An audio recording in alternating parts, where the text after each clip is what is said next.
Bueno, muy buenas tardes. Entonces, lo primero, darle las gracias a la decana Daniel por la invitación a participar en este ciclo de conversatorios alrededor de los informes de la Comisión de la Verdad. Y yo hoy les voy a hablar a partir de la literatura y la memoria, especialmente de la literatura colombiana. Pero obviamente, como vamos a hablar de memoria, pues resulta que el tema de la memoria está inscrito, digamos, en todo el mundo, ¿cierto? En todos los países ha habido situaciones atrozas que se han desplazado de las cuales tenemos registro gracias a la memoria, como dice Paul Ricoeur, como vamos a ver enseguida, y que gracias a esa memoria las podemos revisar, podemos volver sobre ellas y obviamente pues ya pasan al escenario de la literatura. Vamos a ver que todos estos relatos terminan convertidos en literatura, y Colombia, que ha sido un país obviamente en el que pues si algo se resalta lastimosamente es el tema de la literatura, de la violencia. La literatura está permeada por todas estas problemáticas. Entonces, voy a iniciar con la lectura de uno de los textos que hay en el volumen, se me fue la palabra, Testimonial. en el volumen testimonial, exacto, en el volumen testimonial, y lleva por título Como si fuéramos animales. En esa época estaba toda la ola de la teología de la liberación, y yo fui mucho más cercana a esa filosofía que a ninguna cosa de izquierda política.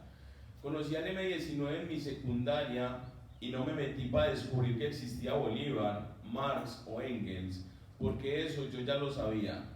No me importaba leer cualquier periódico siempre y cuando estuviera diciendo algo sobre la situación social que había. Al país se le estaba aplicando el estatuto de seguridad. Ya nos estaban llevando a la policía, habían matado gente en marchas. Nosotros marchábamos porque en el colegio se habían robado la plata para el laboratorio o porque a los profesores no les pagaban. Entonces, ¿qué hacían? Nos detenían y nos daban garrote, solo que la confrontación con el M desenmascara la cosa.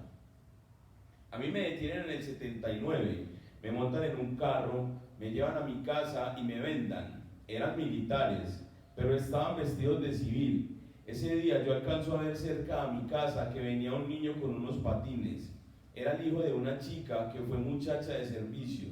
Él creció con nosotros. Ahí saco la cabeza, me bajo la venda como puedo y empiezo a gritar. Me tienen los militares, dígale que me van a matar.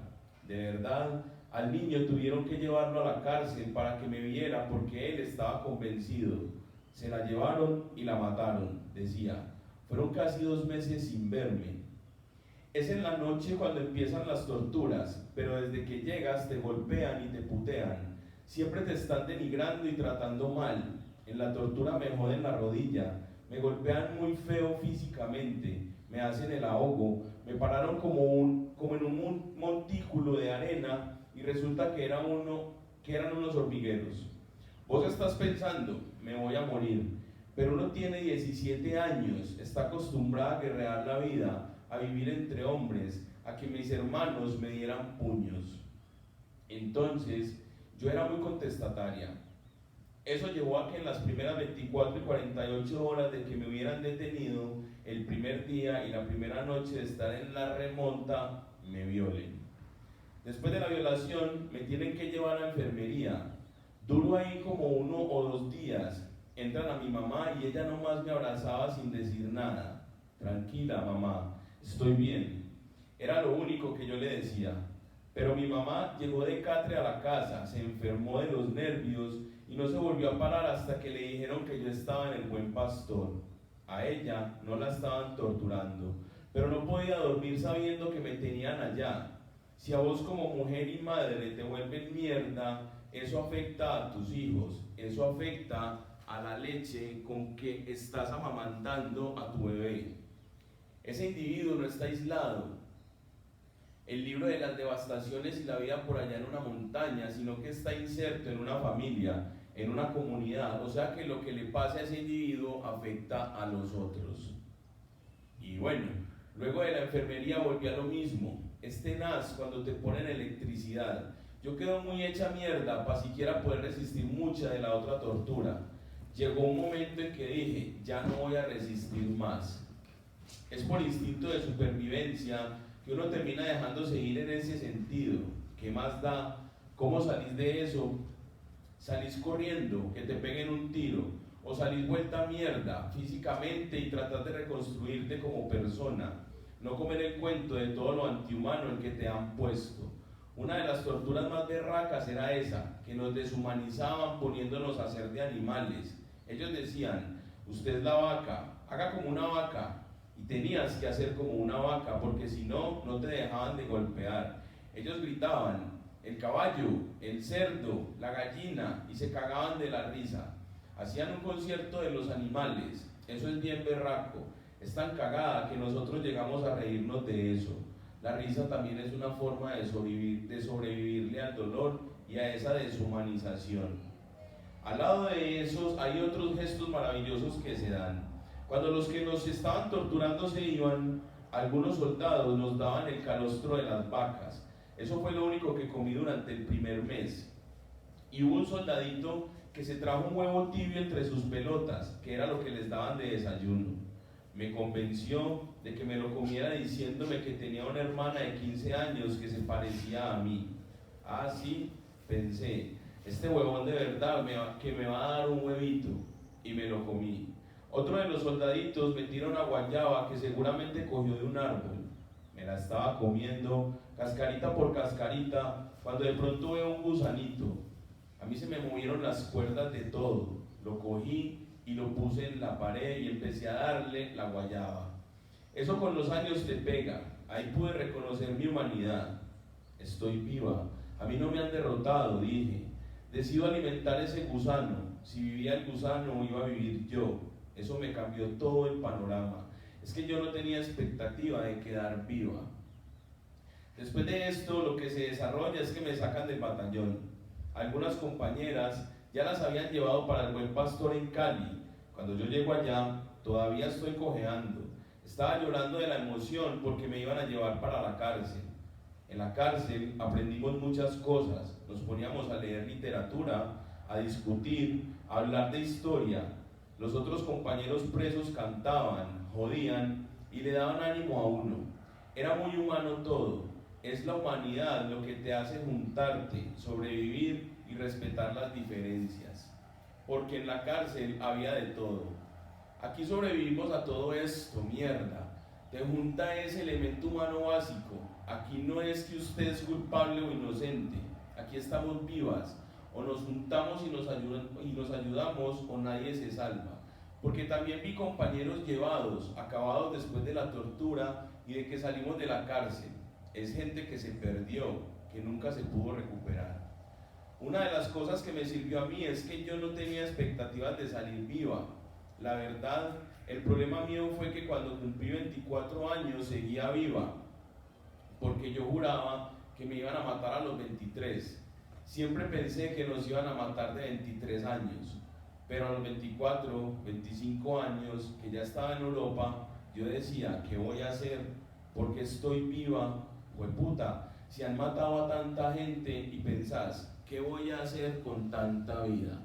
Entonces, obviamente, al igual que todos los otros relatos, es un relato violento, es un relato descarnado, pero es un relato que necesita salir a la luz. Pero antes de seguir con el tema entonces de estos relatos de la comisión, yo lo que de los que les quiero hablar un poco es del tema de la literatura, ¿cierto? Entonces,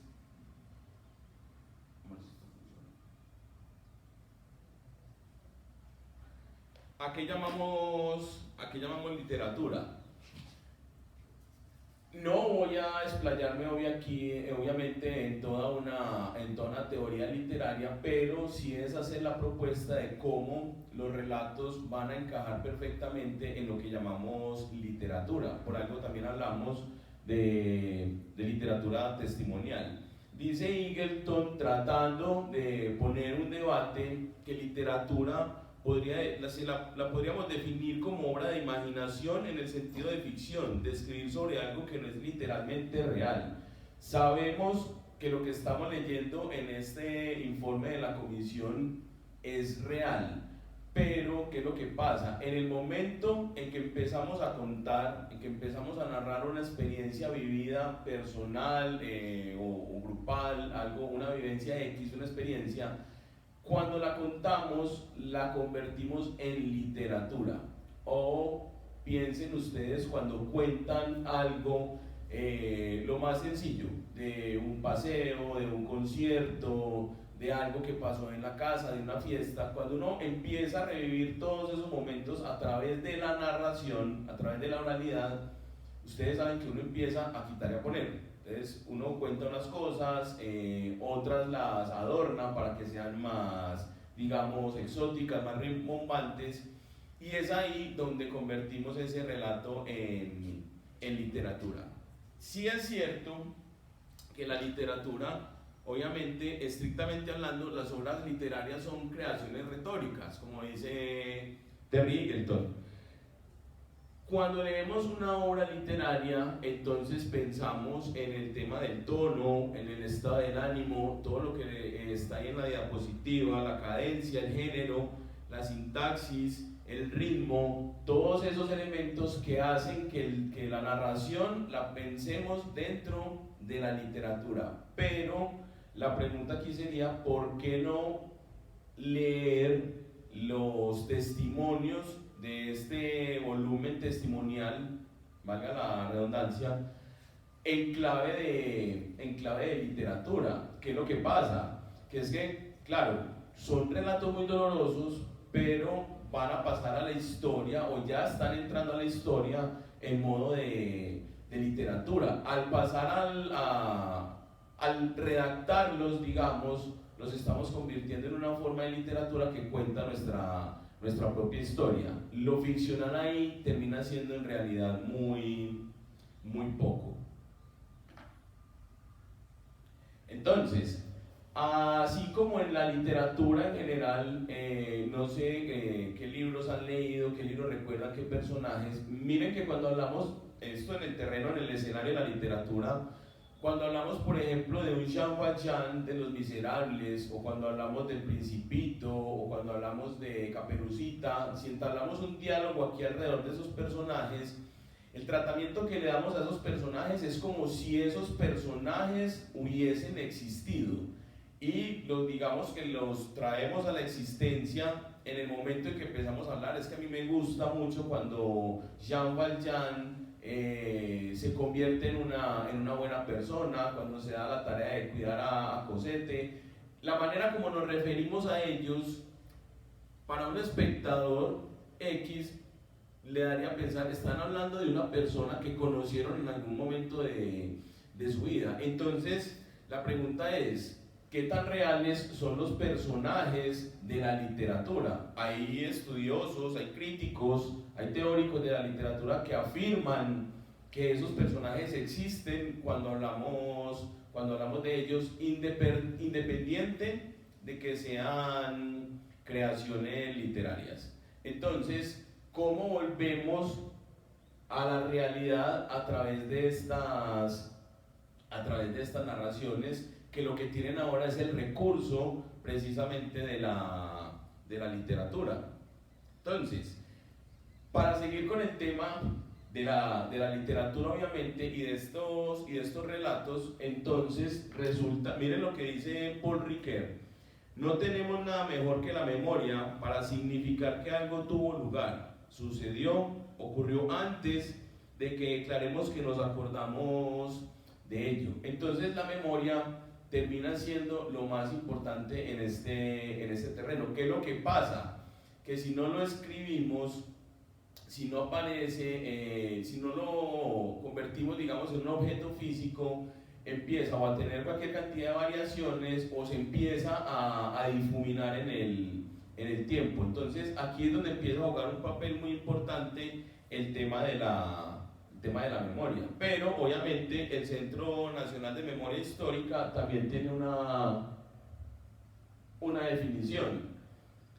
La memoria es un hilo entre pasado, presente y futuro que otorga un sentido a la experiencia individual y colectiva y una forma de construcción de quiénes somos y las huellas que deja en nosotros lo vivido. Un hilo entre el pasado, el presente y el futuro. Entonces, ya aquí lo que hay que empezar a pensar es cómo nos narramos cuando nos narramos a nosotros mismos, lo que les decía ahorita.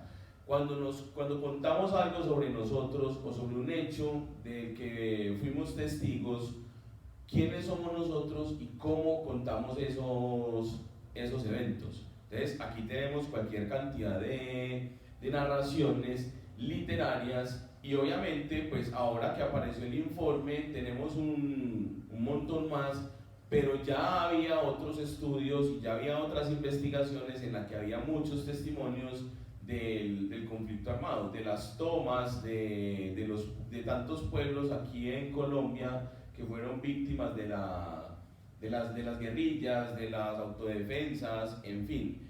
Pero esto es solo para resaltar, digamos, la importancia de la memoria asociada obviamente al asunto histórico.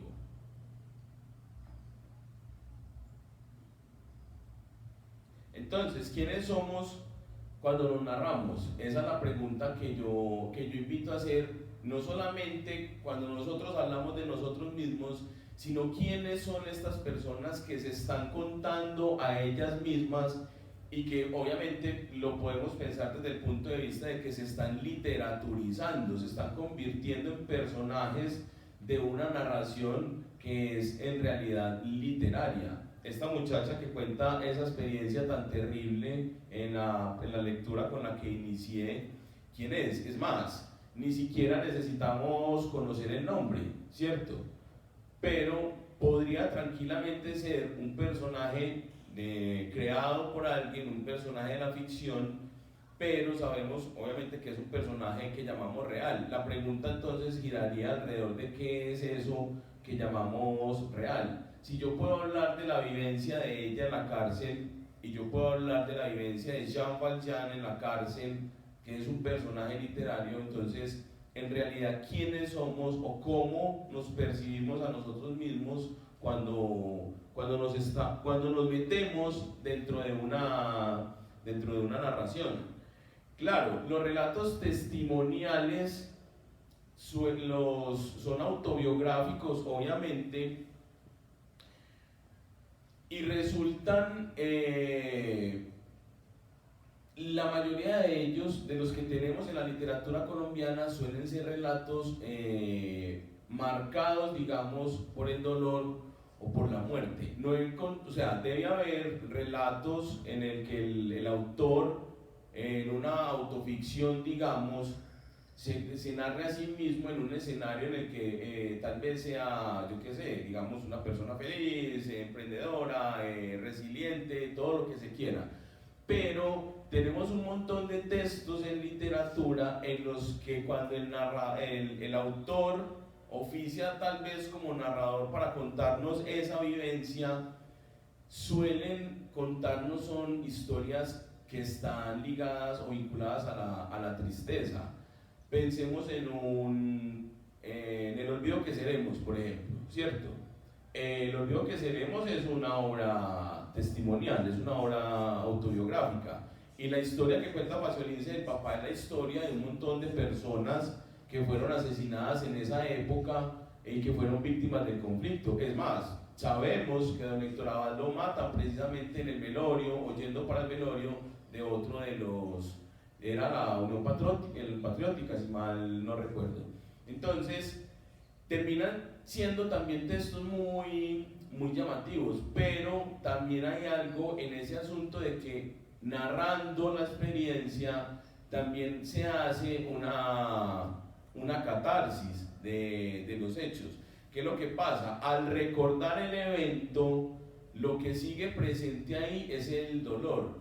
no es caer en el lugar común de que si no conocemos la historia entonces la vamos a repetir. La historia aquí se repite una y otra vez, y lo hablábamos por ejemplo en la primera charla cuando el profe Daniel hablaba de los fantasmas, cuando dijimos en esa misma semana habíamos escuchado la noticia de no sé en qué pueblo alguien le había cortado la cabeza y la estaban buscando o la encontraron en un árbol, en fin, la historia de la crueldad se sigue repitiendo, pero entonces acudimos a la memoria y llevamos eso que tenemos en la memoria a la narración, a la literatura, de alguna manera también para hacer catarsis. Entonces la literatura termina convirtiéndose en ese recurso, en esa herramienta, en ese dispositivo para fijar todo eso que está en la memoria. Entonces aquí podríamos plantear una discusión acerca de si lo que hay en ese volumen de cuando los pájaros no cantaban, si es literatura o no. Pues lo llamamos literatura testimonial, y la literatura testimonial existe o la conocemos como literatura testimonial aproximadamente desde la década de los 60 que se empezaron a contar estas historias. Hay muchos personajes víctimas de la violencia, por ejemplo en Sudamérica con las dictaduras, que cuentan esas experiencias y aparecen y están publicadas para que nosotros las leamos y de alguna manera vivamos en la medida en que vamos leyendo esos conflictos en los que estas personas fueron víctimas.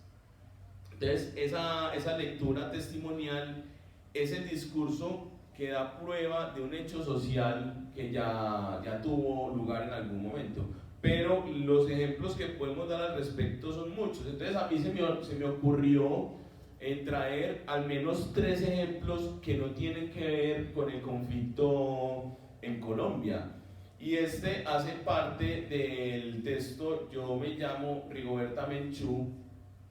Ella en su libro, miren esa narración tan dolorosa que hace ahí cuando le toca presenciar la tortura del hermanito. Mi hermano estuvo más de 16 días en torturas. Le cortaron las uñas, le cortaron los dedos, le cortaron la piel, quemaron parte de su piel, muchas heridas. Las primeras heridas estaban hinchadas, estaban infectadas. Él seguía viviendo. Le raparon la cabeza, le dejaron puro pellejo y al mismo tiempo cortaron el pellejo de la cabeza y lo bajaron por un lado y los 2 lados y le cortaron la parte gorda de la cara. Mi hermano llevaba torturas de todas partes en su cuerpo, cuidando muy bien de las arterias y las venas para que pudiera aguantar las torturas y no se muriera. Le daban comida para que resistiera y no se muriera a los golpes. El pasaje donde está narrado el tema de la muerte del hermanito, este es un pedacito que es horrible, pero la narración completa es mucho más horrible porque ella y la mamá van a la plaza donde los militares o quienes están torturando a estas personas exponen a los torturados simplemente como para generar mucho más temor en la población, y tienen el descaro de decirle: miren, esto es una quemadura con tal objeto, esto es un azote con un cable. Y una de las partes que me parece a mí más terrible en la narración es cuando les arrancan las plantas de los pies y tratan de obligarlos a estar de pie o a que caminen. Pero es otro relato que tiene que ver con la violencia, que tiene que ver con la tortura, y que Rigoberta lo rescata de la memoria y lo lleva al terreno de la literatura de la violencia, literatura testimonial. Entonces, ¿qué es lo que pasa con lo que llamamos literatura testimonial? Que dentro de ese universo de la literatura testimonial entonces están las autobiografías, están las autoficciones, están los libros de no ficción, están los diarios, por ejemplo. Hay muchos diarios de muchos autores, en su gran mayoría tenían al menos un diario que publicaron en vida o que son publicaciones póstumas, pero todos esos géneros están dentro de lo que llamamos literatura testimonial. Es decir, hay otro asunto aquí que vale la pena resaltar, y es que en realidad pues todos tenemos algo, de alguna manera todos tenemos algo que contar. Si hay un tipo de relatos testimoniales que encontramos nosotros ahora en la actualidad, a ver que me equivoqué acá, esta ya la había pasado. No. El discurso que, bueno, pero de esta ya había hablado. Esta es la de Rigoberta Menchú. Y obviamente, ni qué decir de los relatos construidos a partir de los sucesos de la Segunda Guerra Mundial, ¿cierto? Miren, yo les confieso como docente, como académico, pero sobre todo como lector, que a mí me hace mucho ruido la tendencia vigente, la tendencia actual de un montón de escritores que escogieron como escenario de sus narraciones Auschwitz, el campo de concentración, ¿cierto? Y uno dice, pero ¿por qué todos quieren poner ese relato allá? En realidad, si uno quiere leer un testimonio de lo que pasó en Auschwitz, pues ¿quién más recomendable que Primo Levi o, por ejemplo, Imre Kertész, que estuvieron en el campo de concentración y luego contaron las historias? Yo aquí traje a Primo Levi y me gusta mucho lo que dice en el prólogo de Si esto es un hombre. Miren, me parece muy bello porque él simplemente dice, yo no vengo aquí a acusar a nadie, yo lo que quiero es contarles porque esta historia eventualmente nos va a servir incluso para comprender un poquito mejor el alma humana. Por lo que se refiere a detalles atroces, no añade nada a lo ya sabido por los lectores de todo el mundo sobre el inquietante asunto de los campos de destrucción. Él simplemente quiere dejar un registro que lo podríamos pensar también como un registro histórico. Imre Kertész tiene un libro también muy bello que se llama El diario de la galera, donde también cuenta todas esas atrocidades del campo de concentración, pero siguen siendo relatos testimoniales y que ya los encontramos categorizados como literatura, ¿cierto? No son informes, no estamos hablando de libros de historia, sino que ya los pensamos dentro del cosmos, podríamos decir, de lo que llamamos literatura. Y hay otro que también del que se habla mucho ahora, y es el caso, por ejemplo, de lo que hizo esta señora Svetlana Alexievich con Voces de Chernóbil, Los niños del zinc, y les comparto un fragmento de Voces de Chernóbil que también es muy doloroso, porque es donde Lyudmila, se me olvidó el apellido, Ignatenko, está contando cómo ese esposo de ella que estuvo allá metido en esta vaina nuclear cuando estalló, él termina obviamente muriendo de cuenta de toda esa carga de radioactividad, y Svetlana Alexievich lo lleva al terreno de la literatura. Ella escribe todos los testimonios de estas víctimas. Ahí hay una pregunta que hacer pensando en nuestros testimonios del informe de la comisión. Svetlana Alexievich, aunque eso a la final dice mucho y no dice nada, recibe el premio Nobel por estas obras, y cuando uno va a revisar las obras son testimonios, es decir, está muy cerquita, en el caso de ella, incluso está muy cerquita de la crónica. Le dicen, pero ¿por qué le dan el premio? Porque pues hay mucha más gente que también hace esta recolección de hechos a partir de la memoria de las víctimas. Si a eso vamos, entonces habría que darle el premio a otro montón de escritores más que simplemente han recolectado la información y la han puesto en modo de, le han puesto un título y bajo ese título han contado todas esas historias, que es lo que pasa aquí con Svetlana. Pero es otra vez el tema del recuerdo. Y aquí lo importante es la memoria de la esposa del bombero, que obviamente él termina muriendo y ella, si la memoria no me traiciona, creo que todavía está viva. Entonces, cuando uno va a revisar la literatura colombiana, en la que nos cuentan algo del conflicto, pero obviamente desde la ficción, entonces nos encontramos un montón de obras que obviamente están contándonos todos esos hechos que se han vivido en Colombia, y que simplemente estos autores lo que han hecho es que los han literaturizado, los han convertido en narraciones literarias. Yo ahorita, nomás por curiosidad, pensando en este ratico, en esta charla, fui a la librería y le pregunté a los libreros, y bueno, ¿qué tenemos de literatura del conflicto? O sea, ¿en qué libros encuentro el conflicto, pero en el terreno de la literatura? La respuesta de uno de ellos fue genial: de eso hay mucho. Claro, hay muchos autores que, digamos, recogen la historia y la transforman en narraciones literarias. El problema es, o lo que habría que revisar es, que hay momentos en los que los testimonios del informe de la comisión, si los ponemos al lado de una narración que podríamos llamar de ficción, se difuminan las diferencias. Por ejemplo, que es uno de esos reconocidos de la literatura del conflicto, de Evelio Rosero, Los Ejércitos. Miren en este fragmento lo que dice: tampoco se salva Chepe del ventarrón de la muerte. No mataron a su esposa embarazada, es cierto, pero se la llevaron. Se encontraba en el hospital, una consulta de rutina, cuando empezó el ataque. A Chepe le dejaron un papel debajo de la puerta. Usted, señor, tiene una deuda con nosotros y por eso nos llevamos a su mujer embarazada.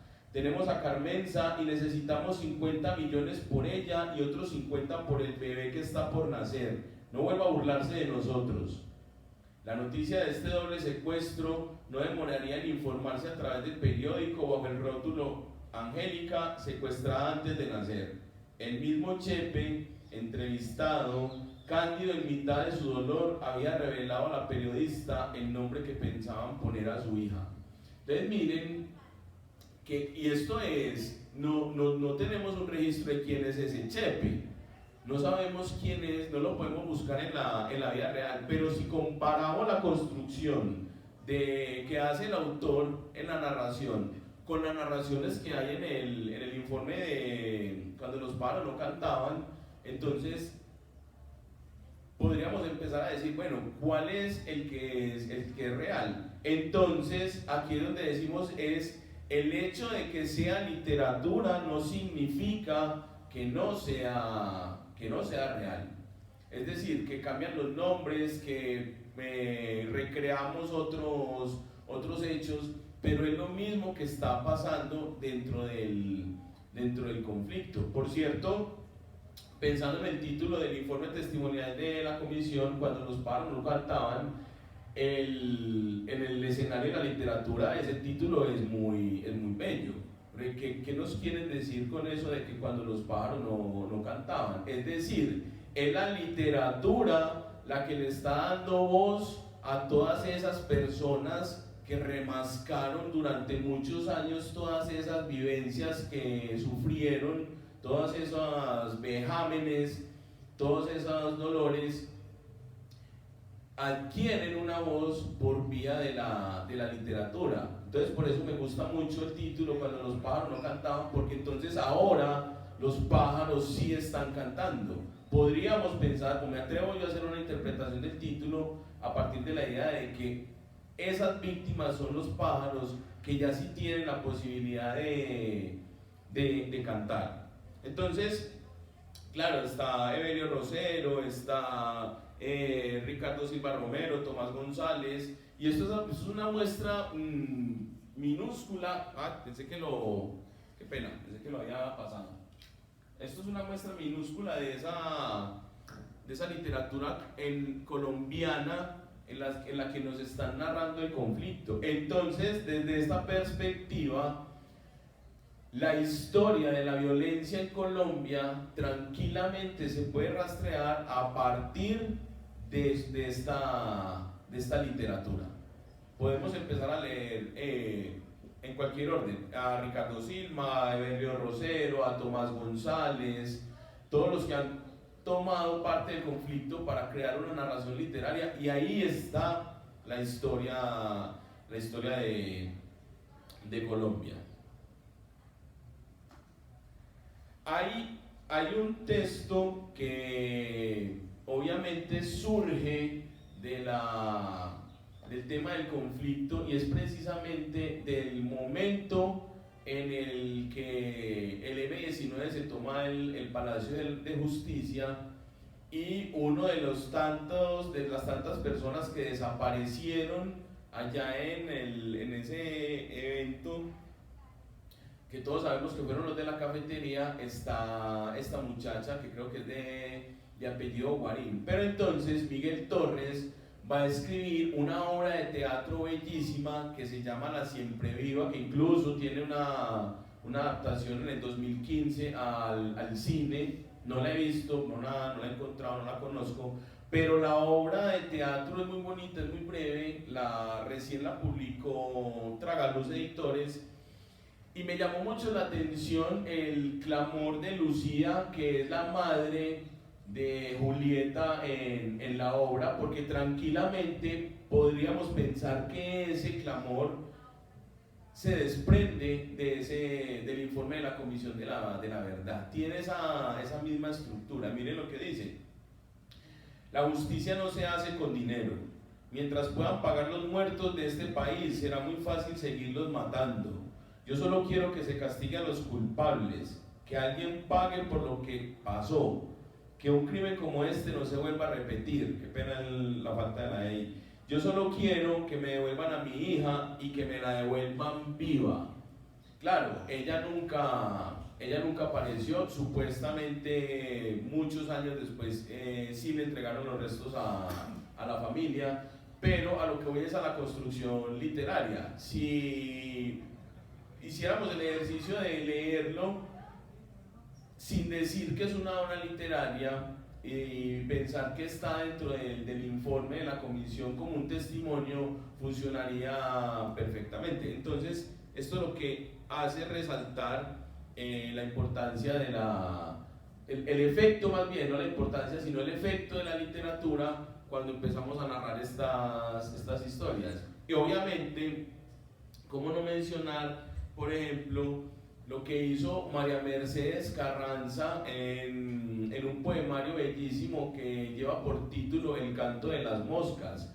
Son 32 poemas de esa extensión, y María Mercedes Carranza, hija de Eduardo Carranza, por cierto, fundador del movimiento Piedra y Cielo, que está en ese despertar, digamos, de la literatura colombiana. Y ella lo que hace es coger 32 lugares en los que hubo tomas, en los que hubo masacres, y construir un poemita que de alguna manera nos cuenta lo que sucedió allá, sin necesidad de entrar en muchos detalles. Entonces, este Necoclí, miren la manera tan hermosa como menciona el suceso. Quizás el próximo instante, de noche, tarde o mañana, en Necoclí se oirá nada más el canto de las moscas. Y lo mismo, obviamente, si por mí fuera, pues les había traído los 32, pero tampoco podía abusar del tiempo. Pero este es uno de los que más me llama la atención. Morales, que allá también creo que fue en el 90, hubo un episodio terrible con la guerrilla, no sé con qué grupo de estos. Miren lo que dice: bajo el ciseo sedoso del platanal, alguien sueña que vivió. Ahí está toda la historia de eso que pasó allá en Tamboral, en ese territorio.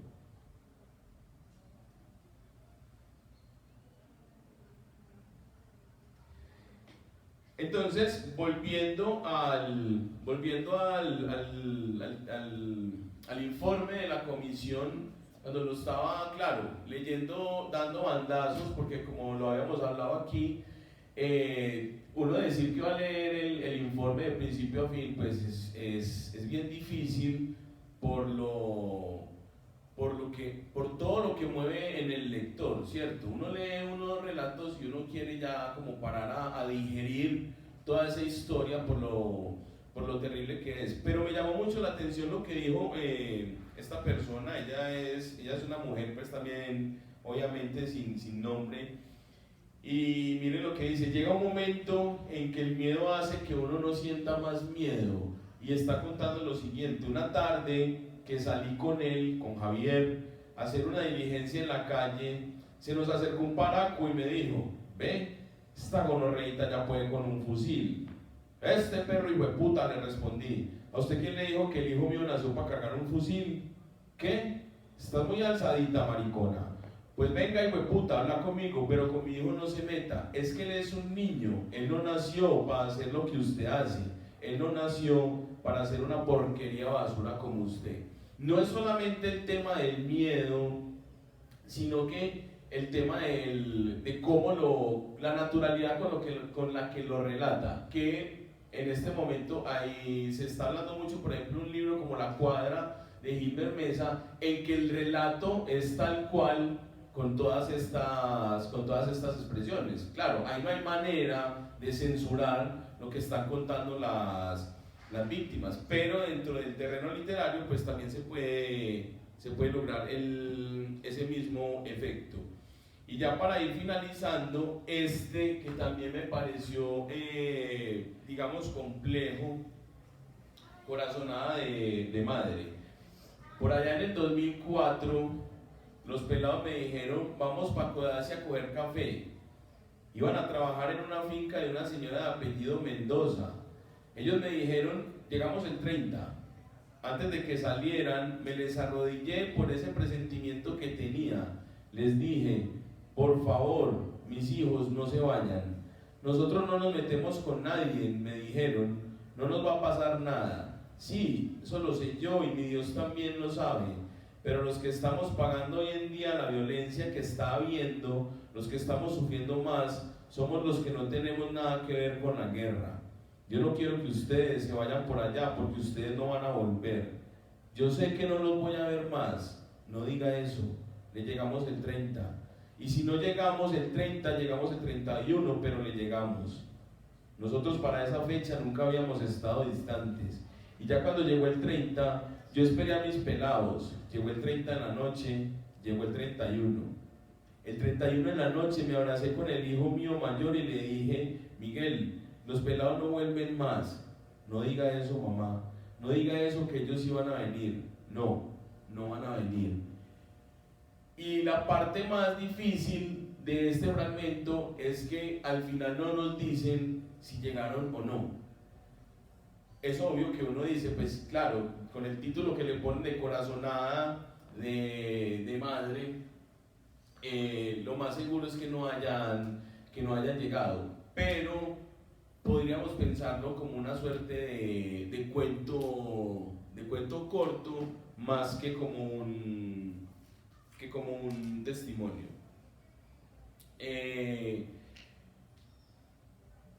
Básicamente eso era lo que les quería compartir en este ratico, y es pensar que obviamente yo me imagino a muchos escritores colombianos y posiblemente pues, de aquí de la región, que tal vez ya estarán leyendo los testimonios y que posiblemente los van a convertir en algún tipo de historia que van a publicar con un título en el escenario de lo que llamamos ficción.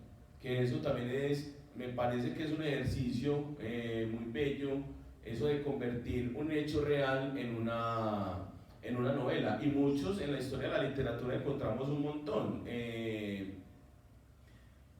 En Francia, Valentin Penrose, no recuerdo en qué año, publica un libro que se llama La Condesa Sangrienta, hablando de Elizabeth Bathory, esta muchacha que obsesionada con el tema de la juventud, pero ella lo publica en modo informe Es como que yo tuve acceso a los documentos donde cuentan todo lo que hizo esta señora y muchos años después un español, Javier García Sánchez, va a coger el testimonio y lo va a convertir en una novela que va a titular Ella Drácula. Claro, cuando lo convierte ya en una narrativa literaria, pues lo hace mucho más, es mucho más acogedor que leer un informe como quien está leyendo, yo qué sé, un informe de la policía, por poner un ejemplo.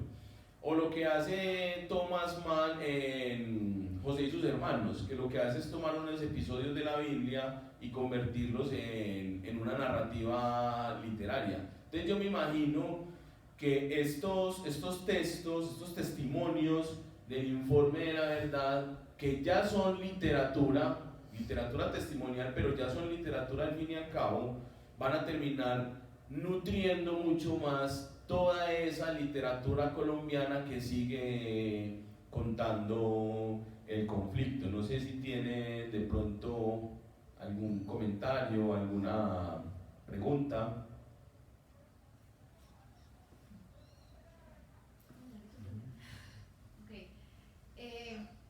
Frente al informe de la verdad, pues la idea es que este informe llegue a espacios educativos, ¿cierto? Es como una pregunta hacia usted que cree que cómo es el proceso correcto para que este informe llegue de manera adecuada en los espacios educativos, pero más que todo en los colegios, ya que es un tema más arduo por la población y por su edad. ¿Cómo es la mejor manera de que lleguen, de hacerle difusión al informe? Al informe. Pues a mí me parece que, obviamente, primero es un deber, ¿cierto? El informe ya debería estar ya deberían los docentes estar pensando en cómo van a configurar dentro del pensum o dentro de los temas, el tema del cómo van a vincular el informe. Porque, pues, yo no sé en los colegios, por ejemplo, en las clases de historia que están enseñando en este momento, pero ¿cómo se va a vincular el tema del informe ahí? Hay que vincularlo de alguna manera. Puede ser leyendo fragmentos, haciendo análisis de esos fragmentos para que los jóvenes que están en el colegio conozcan la historia. Pero también es cierto que ya se empiezan a presentar resistencias a esa idea de llevar el informe a los colegios. No más en el módulo de la maestría en educación, un estudiante, Camilo, él es profesor en un colegio, y cuando sale el informe de la verdad nos contó en clase que simplemente les preguntaron a los docentes: ¿ya leyó el informe? ¿Ya leyó el informe? ¿Ya leyó el informe? Entonces, claro, el docente del colegio, que también tiene un montón de cosas que hacer, seguramente la respuesta general fue: no, le pegué una ojeadita o todavía no lo he mirado. Entonces ahí mismo, aquí nadie habla del informe hasta que ustedes lo lean. Entonces también ahí ya le están poniendo un obstáculo. Pero ¿cuál es la mejor manera de abordar el informe en el colegio? Pues leyendo el informe. O sea, no, obviamente no le vamos a, no, yo no me atrevería a decirle a los estudiantes: vamos a leer este año el informe, pero sin empezar a incluir algunos de esos relatos y algunos fragmentos. Y obviamente la mejor manera de hacerlo es que sea una lectura acompañada, una lectura dirigida, no que simplemente le digamos: lea y responda a este taller y se acabó. No, leamos juntos y hagamos el análisis juntos de qué es lo que está sucediendo ahí. Es lo que pasa con la literatura. ¿Por qué la literatura no funciona en el colegio? ¿Por qué los muchachos llegan a la universidad sin el hábito de leer? Porque en el colegio les ponen a leer libros que seguramente lo que van a hacer es truncar el hábito de la lectura, porque nunca tuvieron un buen acompañamiento. Yo, como le voy a decir a un estudiante: lea La Virgen de los Sicarios, todos. Lo más seguro es que uno o dos encontrarán algo fascinante en el libro, pero el resto van a sentirse como, claro, si no hay un acompañamiento, una contextualización continuada del texto, entonces lo que tenemos ahí es un fracaso. Se me ocurre a mí, la mejor manera es incluir fragmentos, pero siempre que la lectura sea acompañada, no que sean tareas, para tal fecha tienen que leer el informe y ya, no, lectura acompañada. Muchas gracias.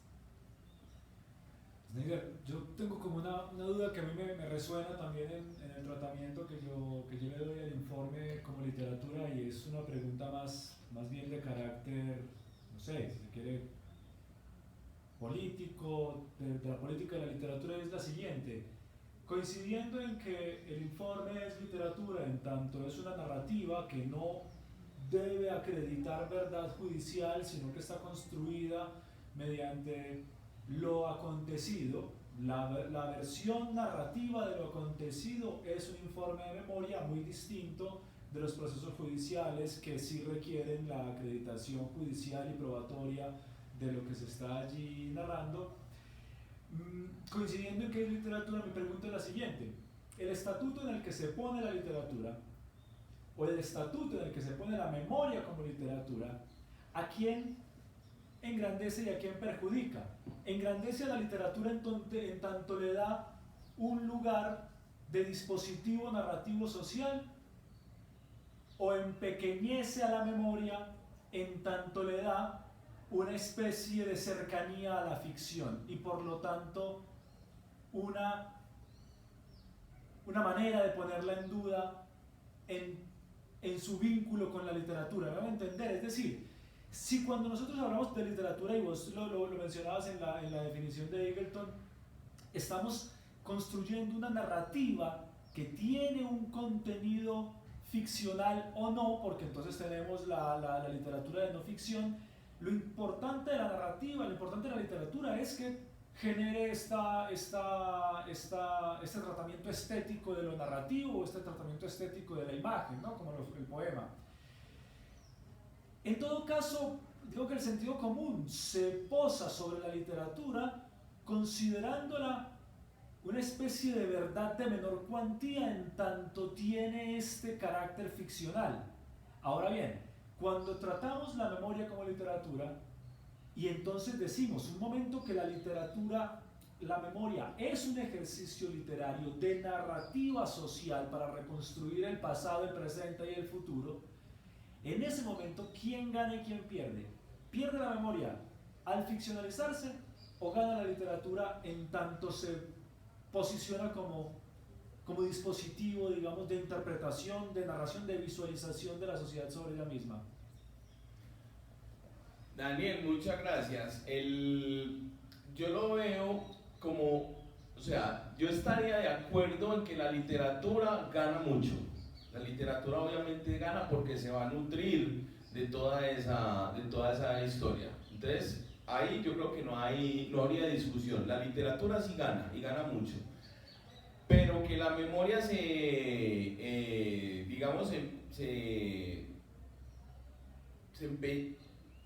¿cómo es la palabra? Pequeñezca, no sé. Pequeñezca, por así decirlo. No sé qué tanto se empequeñezca la memoria, pero sí hay que reconocer que, obviamente, más que empequeñecerse, es que corre ese riesgo de que se desbarranque hacia el terreno de lo estrictamente ficticio. Claro, si nosotros que vivimos en el lugar en donde sucedió todo esto que estamos leyendo en el informe La Verdad, nosotros lo leemos con ese ánimo de que, bueno, ¿cómo es posible que esto haya sucedido? Esto es muy triste, esto es muy doloroso. Pero si lo leemos en clave de literatura, hacemos que ese ejercicio de la memoria corra ese riesgo de que se lo piense como una ficción. Pensemos en alguien del extranjero que no tenga un panorama del conflicto en Colombia y simplemente le llegue a sus manos algunos relatos del informe de la comisión. Es muy posible que esa persona va a decir, definitivamente ustedes son muy creativos, muy gráficos, ¿por qué construyen esas narraciones de esta manera? ¿Por qué tanta crueldad se me ocurre a mí en este momento? Entonces, la respuesta que se me ocurre a tu pregunta, Daniel, es: la literatura sí gana, pero la memoria, más que empequeñecerse, corre el riesgo de que la empecemos a percibir como una simple ficción. Claro, pero tampoco puede ser pensada como un documento judicial. Es que, ¿viste? Es que eso es un tipo textual muy extraño que se presenta como documento de verdad verificada, pero simultáneamente sabemos, y los curadores y los relatores del informe todo el tiempo están diciendo, nosotros intervenimos las narrativas, los testimonios para darle una coherencia, darle cierta estética. Está explícitamente intervenida la narrativa. Entonces eso es una pregunta que queda abierta y no para que me respondas. Habría que intentar pensar cuál es el estatuto narrativo de los informes de memoria para que no desbarranquen en la ficción, pero tampoco tengan pretensión de verdad judicial y no pierdan verdad. Ese es un tema que no sabría cómo salir de él. Es dialéctico, es un tema dialéctico. Lo más seguro es que vamos a seguir hablando de eso, pero quién sabe, lo más seguro es que no lo vamos a solucionar. Decana. Profe, agradecerle primero la participación en este espacio. Es una mirada desde la literatura muy interesante y muy bien concebida. A mí me parece que los colombianos tenemos muchos retos que enfrentar, y parte de las cosas que tenemos que enfrentar tiene que ver con la pregunta que hacía mi compañera allí. En la escuela, en el colegio, hay una obligatoriedad, una indicación, una orientación de compartir el informe. Y a mí me preocupa mucho algo. Yo no quisiera que a un hijo mío que está en primaria o en los años primarios de secundaria lo recibieran contándole este tipo de narraciones. ¿Cierto? Me parece muy brusco, me parece muy fuerte. Y articulado a eso, a nosotros todo se nos vuelve paisaje.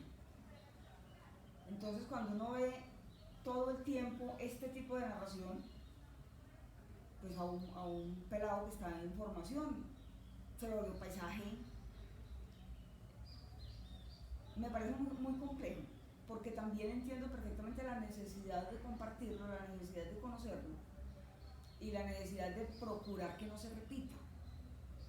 La intervención del profe Daniel al principio, él ha sido una pregunta de esas absolutamente incómodas que él suele ser, y es: ¿y dónde estaba yo? ¿Y dónde estaba usted? ¿Y dónde estaba el Estado? ¿Y dónde estaba? Cada quien. Y uno prefiere pensar que yo estaba como los hermanos Arriagada en un mundo diferente, pero que yo no me tocaba. Y de alguna manera ya nos tocó el conflicto, ya a todos nos tocó de alguna forma. No es una pregunta, sino más bien una reflexión. ¿Qué cosa compleja es esta? ¿Cierto? Uno cuando lo mira y usted dice la literatura desde la narrativa o lo volvió testimonial, entonces uno dice, bueno, listo, nos está contando esta parte. Por ejemplo, este ejemplo de la corazonada de la madre es absolutamente doloroso. Y habrá quien piense cuál será la visión del otro frente al testimonio que yo estoy contando, que es perfectamente subjetivo, ¿cierto? Porque yo lo estoy contando desde mi perspectiva, desde mi sentir, desde el dolor físico y psicológico que pude haber sufrido.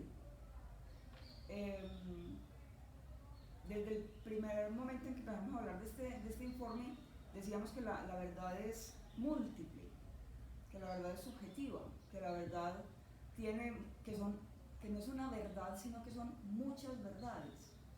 Entonces, el reto, así empecé y así termino, el reto nuestro es cómo ser capaces de asimilar una oportunidad que nos están dando desde la Comisión de la Verdad, de conocer una versión compilada, de pronto, de testimonios.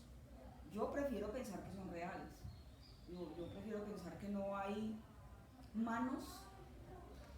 La intervención que dice, para ponerle un poquito de estética, es porque los relatos directos son supremamente crudos, y a veces son tan crudos y tan crudos ya, que ni se entienden. Entonces hay que darle una cierta hilación, un cierto contexto para que se entienda el mensaje que quieren entregar.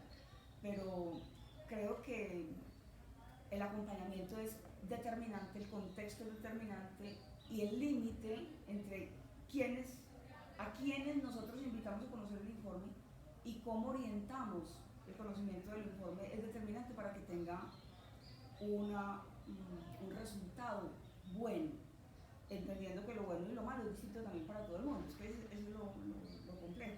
Pero más que una pregunta era como un comentario que me parece muy interesante, que incluso nos quede de alguna forma la sensación de que esto pudo haber sido así o no así, sino puesto así. me hice entender, no sé si me hice entender. Estaba solamente pensando en voz alta, bueno, pero igual gracias por dejarme intervenir.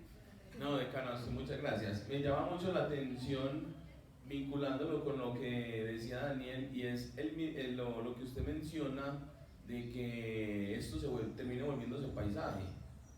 Si esto se vuelve paisaje, entonces fue porque se precipitó al terreno de la ficción. Y es más, estaba ahorita leyendo unos apartados, yo no conocía este librito, se llama Muertos Cercanos, y son dos profesores, creo que, bueno, tienen sus doctorados de NEAFI, estudiaron en la de Antioquia, y estas dos personas lo que hacen es hacer una investigación bien tremenda, es la única palabra que se me ocurre, porque se demoraron como un año simplemente preguntándole a los conocidos, preguntándole a todo el mundo, yo no sé si fue 1 o 2 años, ¿te han matado a alguien?